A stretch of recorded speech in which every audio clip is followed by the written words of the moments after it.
We chant Bhagavad Gita chapter 6, sloka 24 onwards. Sloka 24 onwards.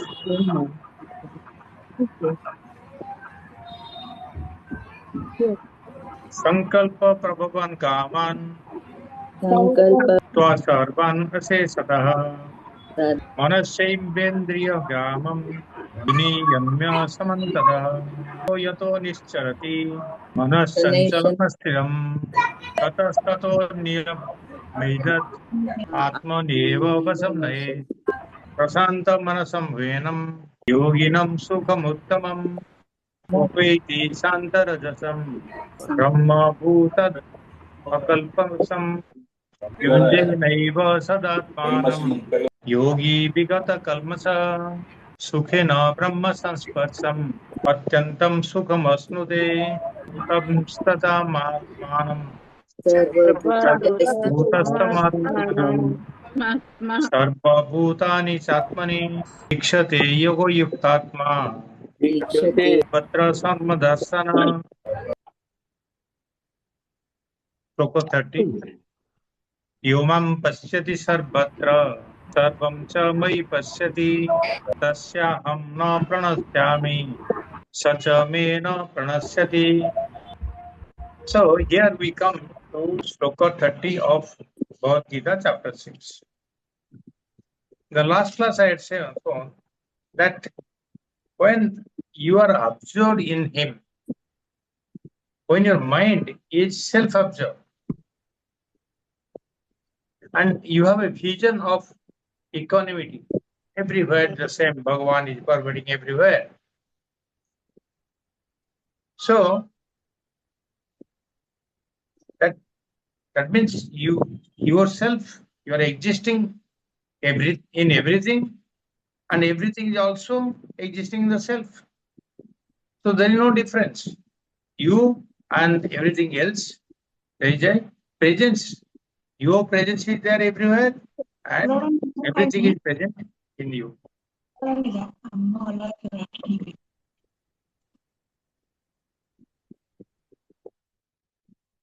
So this indicates that Sarvatra Samadarsana. Samadarsana also we can say Sarvatra Brahma Darsana or Sarvatra Ishwara Darsana. So he says Sarva Bhutani Cha Atmani and also Sarva Bhutastam Atmanam.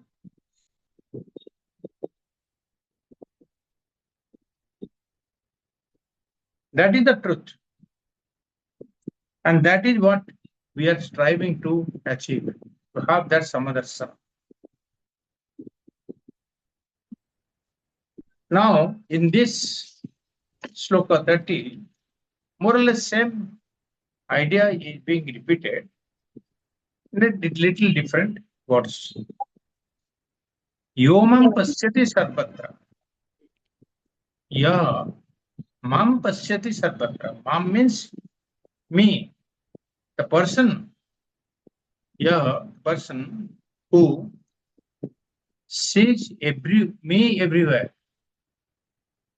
The person who sees me everywhere. Sarvam cha mai pasyati. And everything he sees in me also. He sees me everywhere and everything also sees in me. A person like that, what do we call him? He's a jnani, he's a liberated soul, he's a yogi. So that awakened person is that. What is Krishna is saying? Tasya aham na pranasyami. Pranasyami means destruction or vanishing, or I cannot see him, he will not go away. So that to that type of person who sees everything in me and I everything, that type of sarvadarsana, that is telling that if I do not, he will never be separated from me. He will be always in me. Satya means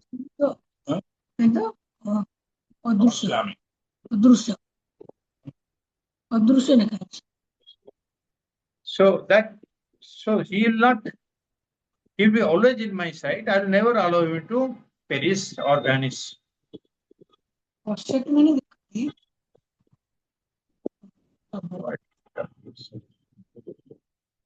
So this is the condition of a person who is already arrogant, self-arrogant. He is already realized person. Okay? Not for a mumukshu. A mumukshu who is awakened to the self is the realized person. So this state is for the realized person, not for a striving person. So once a seeker or a yogi or a mumukshu, once he realizes the self, then he becomes a jnani, he becomes a master. And then he realizes that everywhere Bhagavan's presence is there. He recognizes nothing but the self. Everywhere he is there, I am there everywhere, everything is in me also. That master sees me.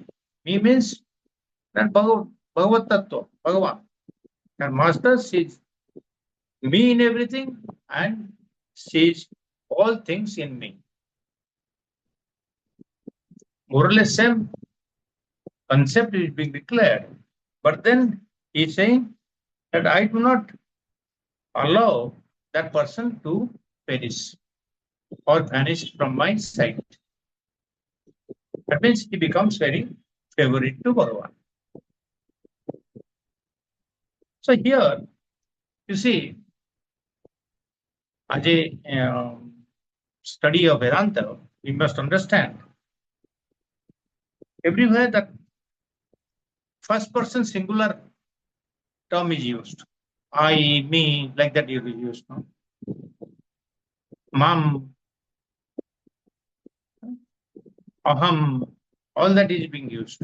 What does it mean? First person singular is I. In English, we call it I, no, capital I. Or that capital A actually, or the I, indicates two things. All of us should understand that the predominant thinking should be that I is me, myself. Isn't it?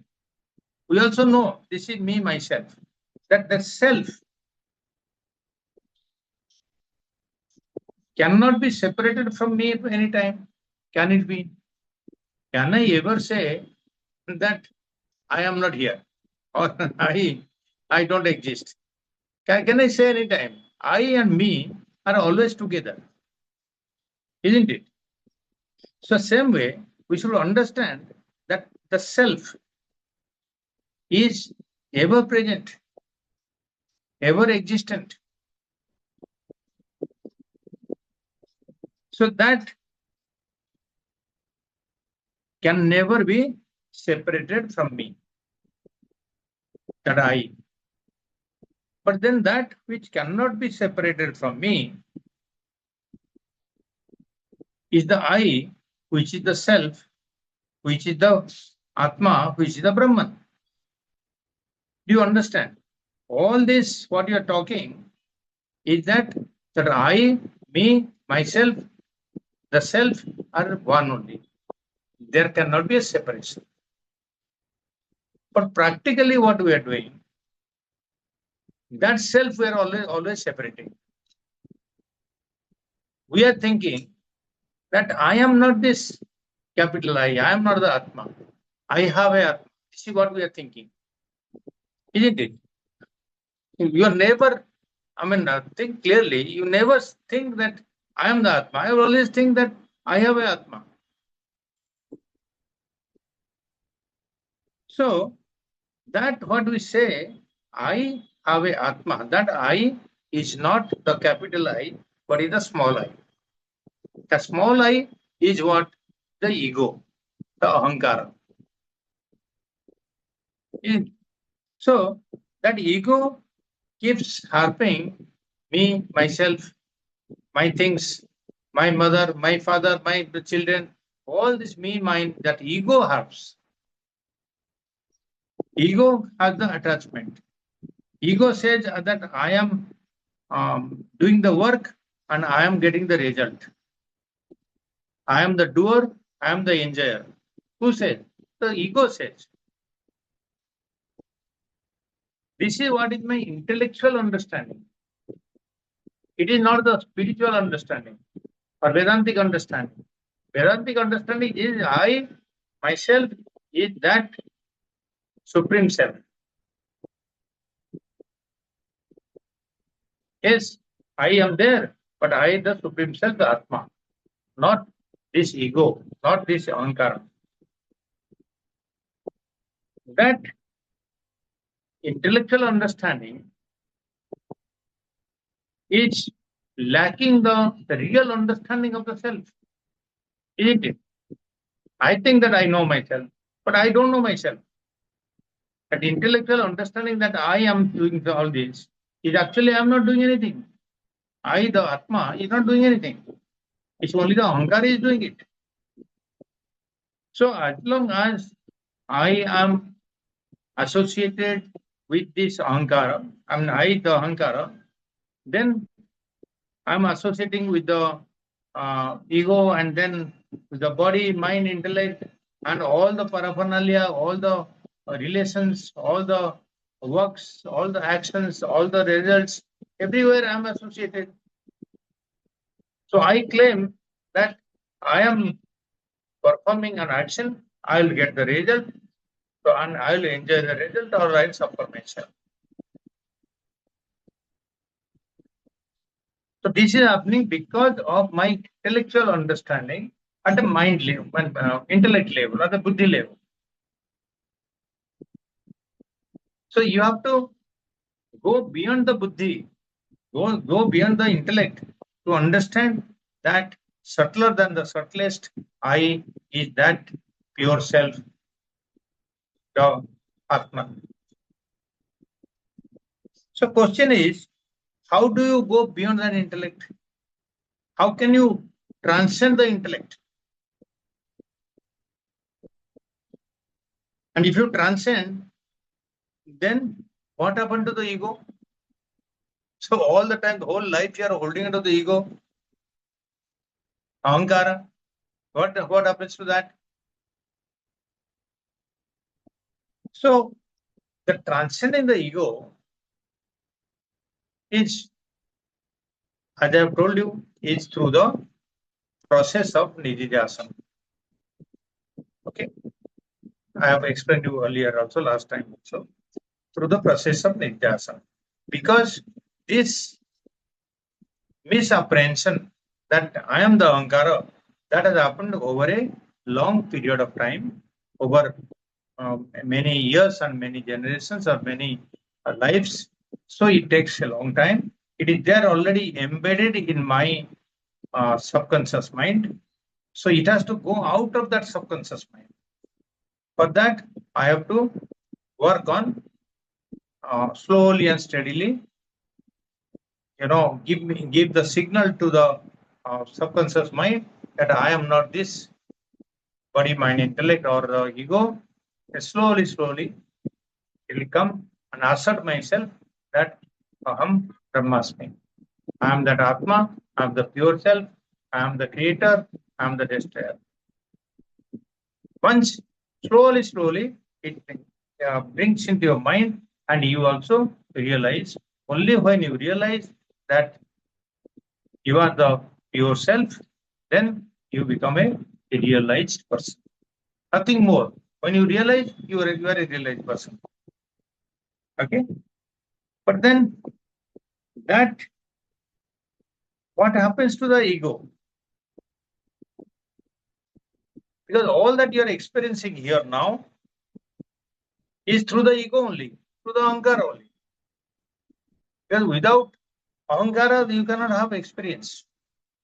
If everything is Brahman, everything is Atma, everything is consciousness, who will experience what?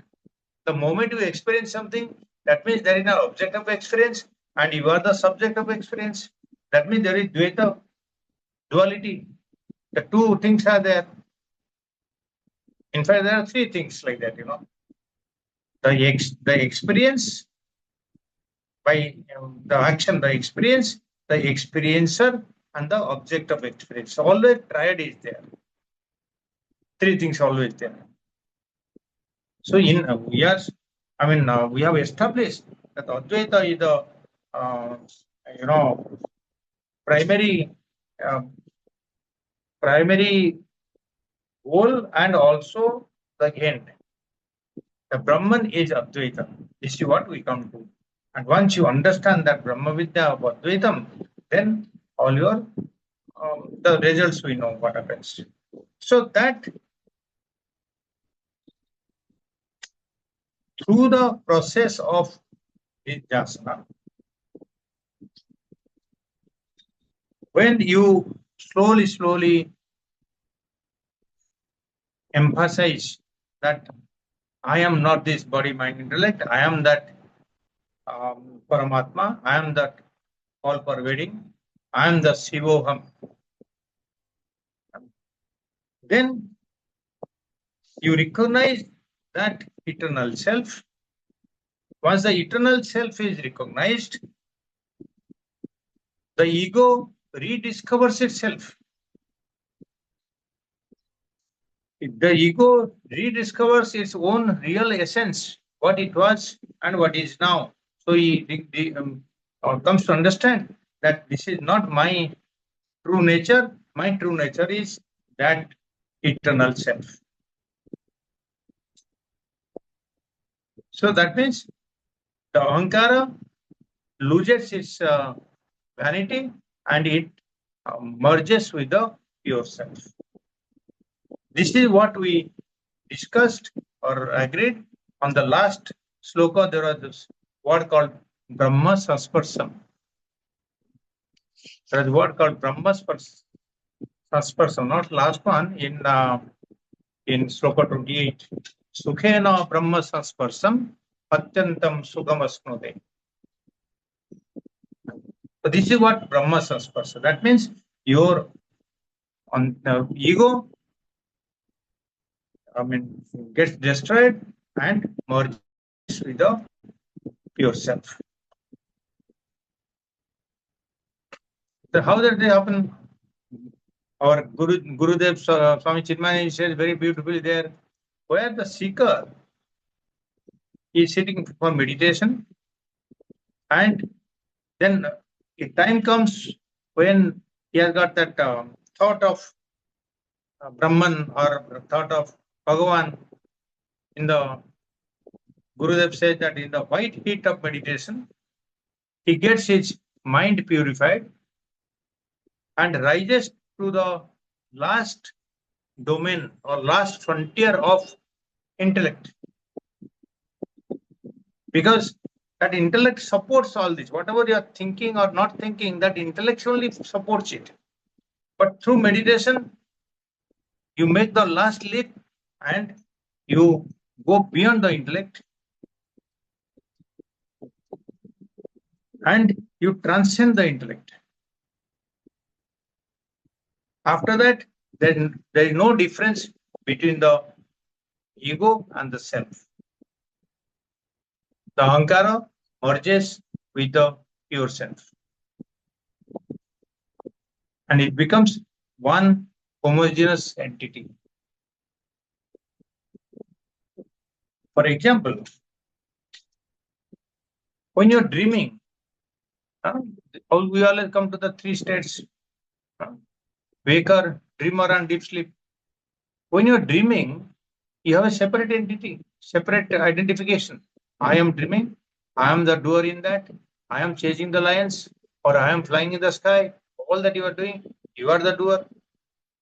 In fact, you are the whole, in the dream, you take up the role of all the three. That means you are the doer, you are the experiencer also, and you are the object also. Who is making the object? You are making. You are the creator.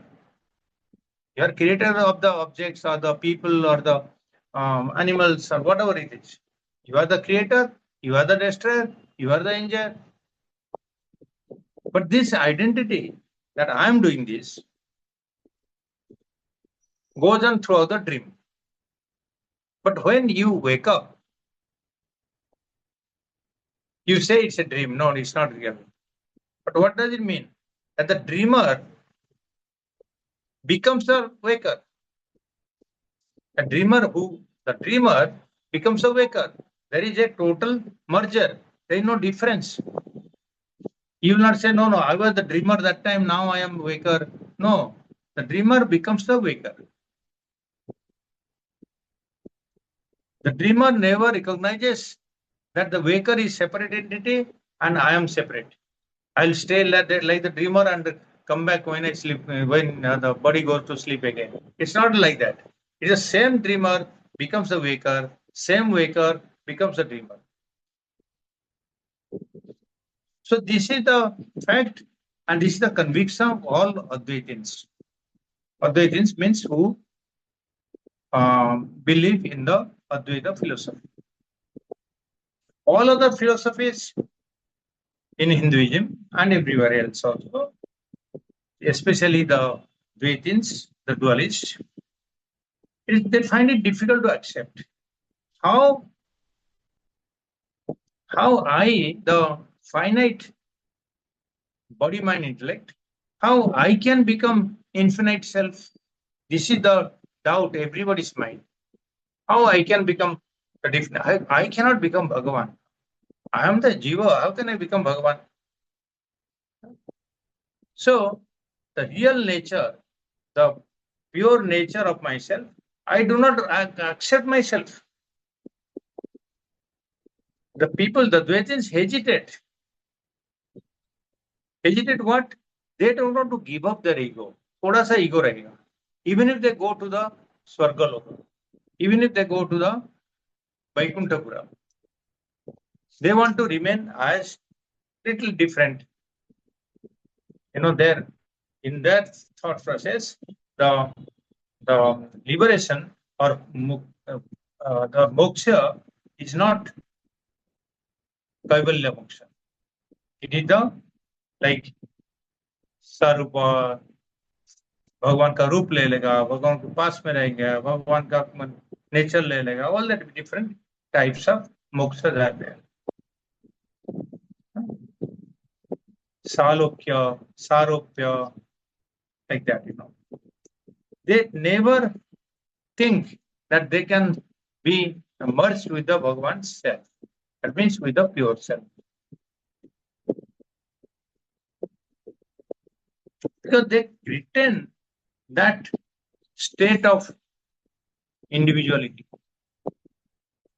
That total sannyasa, total giving of the sense of individuality or the self is not acceptable. Because as long as the ego is there, the person is conscious of himself as the ego only. And also, whatever he does, punya and papa, that belongs to him, the ego only. I am doing so much of good work and I will not get result. Where the result will go, I don't know. Then why should I work so much? The some ego remains. So that's why most of the people do not think of giving up the ahankara. But in this sloka, Bhagavan Krishna has clearly amplified, he has clarified that the meditator, the yogi, when he completes the process of detachment from the world, detachment from the anatma.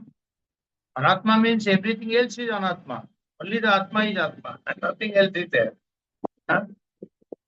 From the blade of grass to the Brahma, everywhere, everything else is anatma. Only atma is. Only the. So detachment once he knows, he becomes one with the total, one with the eternal, and he becomes infinite.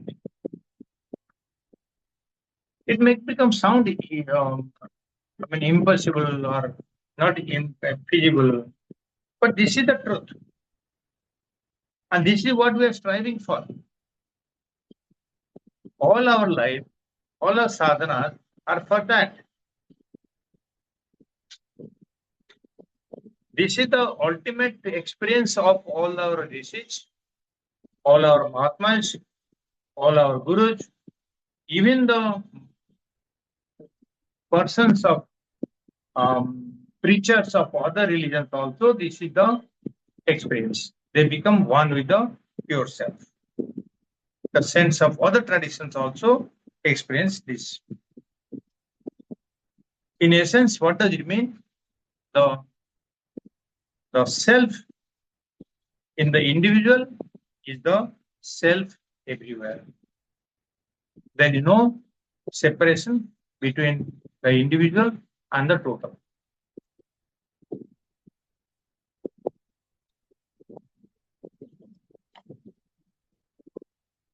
So this happens with, see, one thing is, jnana vairagya, these two go together.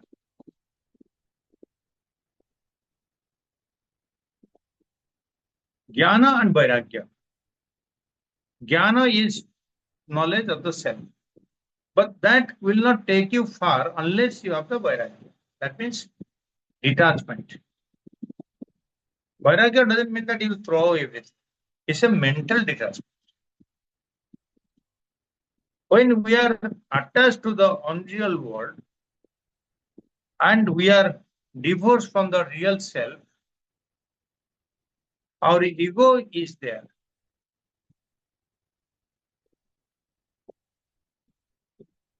So ego is like, ego is like a rebel which has denounced his native state. The original native state is that pure consciousness or that Atma Rupa, Atma Swarupa. But ego has, given up. He has associated itself to the attachments of the worldly objects and people. That self, that is always bubbling with action, bubbling with attachment, bubbling with karta and bhokta bhava. So he has exiled itself from the native kingdom of the pure self. But then through this process of our sadhanas, that ego rediscovers itself. It rediscovers the self. It finds a way back home, back to the kingdom of joy, kingdom of the pure self. So when it reaches the kingdom of pure self, the ego becomes the self. Then there is no difference between the two. This is the happy blending of the ego, ahankara, and the aham. Whatever ego says aham, and Atma also says aham. These two aham then get together to be one aham only. And that one aham is spreading everywhere, all over, all pervading, all knowing, and is eternal. This happy blending becomes a homogeneous whole. There is no separation. While it is blended, there is no separation. Like you see, when the water of the Ganges, it surrenders to the sea. For some time, it is still, the color will be different, The sea color, blueness of the sea and little muddiness of the water, river water, it will be little difference will be there.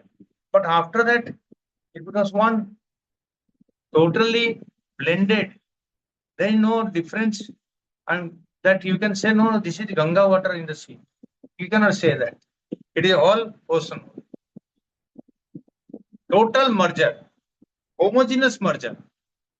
And it becomes one whole with the ocean. One whole with the ocean of that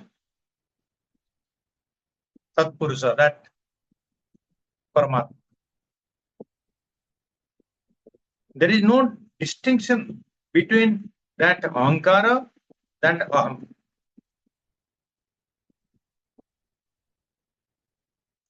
So Bhagavan Krishna says that not only the seeker and his ego comes back home to be one with me, one with the self,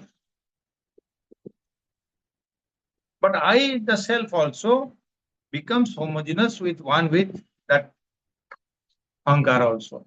Both combined together.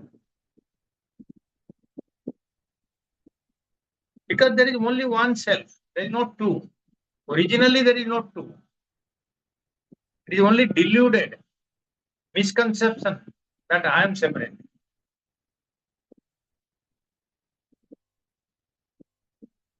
There is one gold in all ornaments. If you have a necklace, you are putting on a bangle there, nice gold bangle, Kavita. So that gold is the same as the gold in your necklace. Same gold as in the ring. It's only name and form is changing. You make it change. Okay, go to the jeweler and tell him, no, I don't like the design, I want something else. He'll make a necklace out of it, or a bangle out of it, or a, so many types of designs of the bangles also. So gold remains the same. Same way, that pure Atma, that consciousness, that remains one only. It is taking different names and forms in us, individual Atma. That same Atma is in me, and you are calling me this Kamal. Same Atma in Mahesh, same Atma in Shishir, same Atma in Sadhana also. They are all one Atma present in all of them.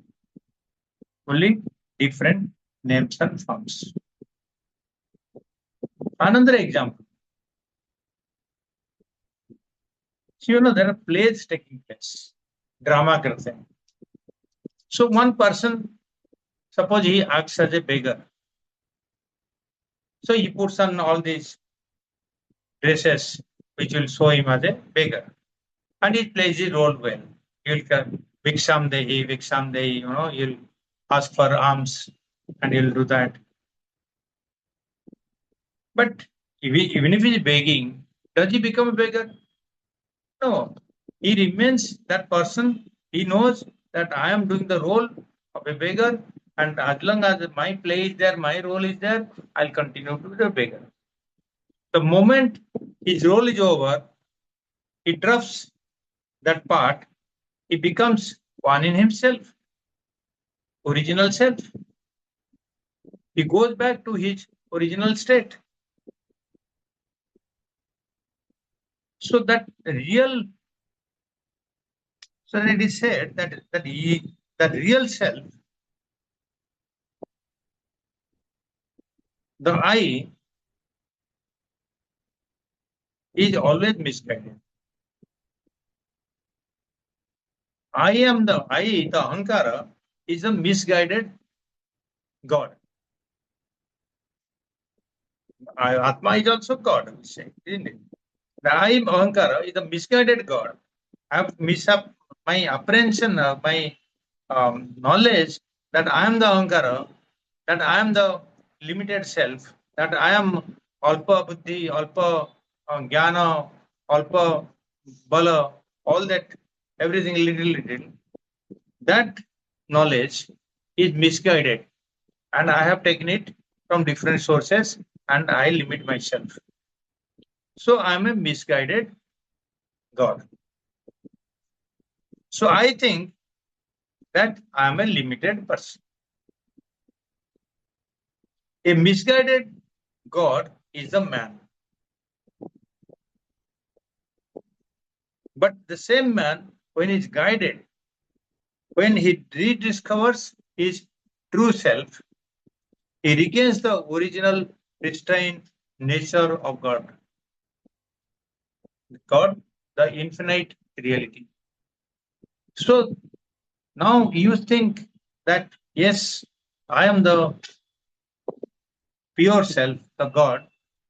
I have been misguided and claiming myself to be the limited man or woman, and I must find a way, I must find a means of going back or rediscovering my pure nature, the true nature. Then once I realize that true nature, that is what is called realization. That is what is called the liberation. That is the jnana. And that jnana is not any bookish knowledge. That jnana is not the sansarika jnana, but that jnana is the Brahma jnana or Atma jnana. Okay. So this is what the sloka says. That once a person, a seeker, gets awakened to the pure self, after that he becomes a perfect master. He recognizes everywhere, everything, nothing but pure self. The Atman is there. That he sees Bhagavan in everything, and Bhagavan also sees everything in him. This is the self. It depends on how much we are awakening to ourselves. Of course, it's difficult, but it's possible. We have so many examples, so many um, you know, inspiring Mahatmas are there, both in bhakti as well as in jnana marga. So we should strive. Of course, we are doing it, but this is what is the true thing. The truth, the best part is that we are now on the right place to learn the pure knowledge.